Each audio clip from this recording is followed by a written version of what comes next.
Finally, my genuine review of OriginOS 6 after using it for a few days. It runs on Android 16. The first thing I noticed is the phone app.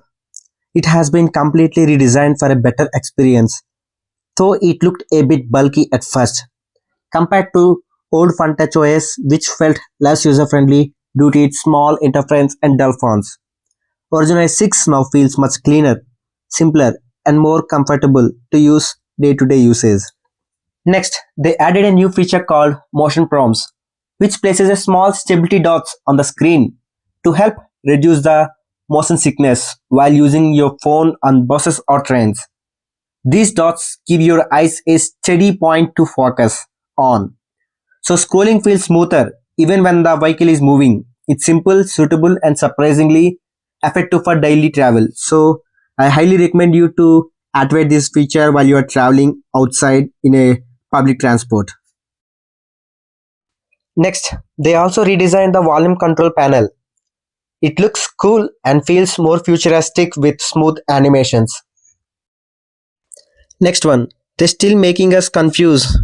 Whether we enabled internet or not, we can't see any difference from notification bar unless we enabled network speed stuff.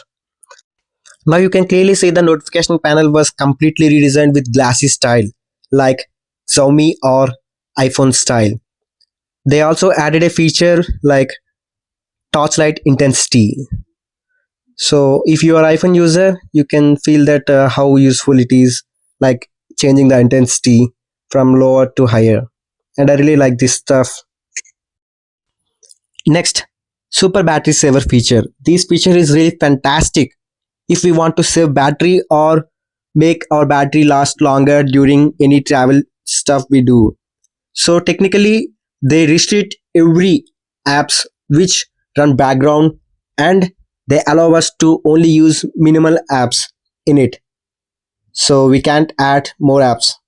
And they also reduce the notification control panel stuff to make it more cleaner and more energy efficient. Let me show you something.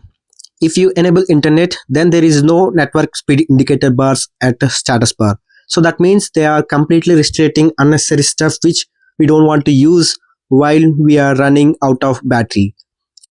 Here you can see recent activity in AdGuard. That means what happens when you open app, like logs or what stuff is impressioning happening background is recorded here. For a few seconds, these impressions was so low, and I can clearly say with that we can save a lot battery. And when I try to open recent activity of what happening background when our phone is in normal state without battery saving mode, you can clearly say there are so many impressions in just few seconds. So that means we are tracking by other guys. So let's leave apart. Next, they also made some major changes to the image and video editing tools in the gallery. It now feels like you are using AI assistant editing with more powerful features and options. You can clearly say that we can enlarge image, remove people, we can make the image quality even higher, like enhancements and even more. Next, we can now customize the home screen with widgets in much better way. If you want more options, you can download additional widgets from Play Store or Themes app. You can also customize the colors and styles in more depth.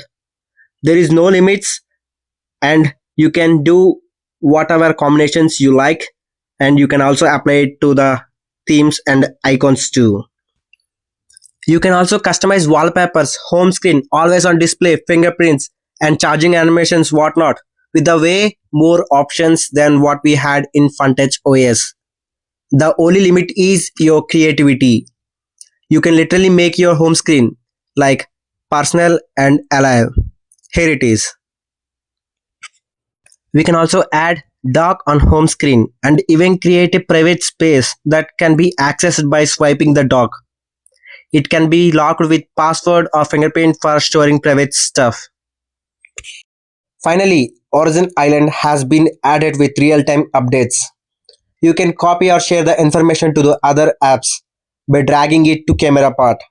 And you can also manage things like messages, calls, notes, WhatsApp, and whatnot directly from it. and I feel like futuristic.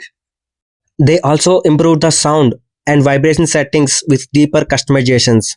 So you can now enhance audio and haptic feedback much more effectively. And in the display settings, they added new features like motion prompts and upgraded eye protection modes, along with even more visual customizations options. You can now edit the home screen more effectively from the settings. And they also added some new features and improvements in battery settings, like setting a charging cutoff at certain battery levels and more. Sadly, after updating to OriginOS 6, my battery health dropped from 98% to 94%. Finally, they also improved the screen recording feature by moving its controls into Origin Island. Now, you can control audio, draw on the screen, pause, stop, and save your recordings directly from there, which makes the whole process much more convenient. So, I can clearly say that it's definitely worth upgrading from OneTouch OS to OriginOS 6 if you want to experience these cool and genuinely useful features.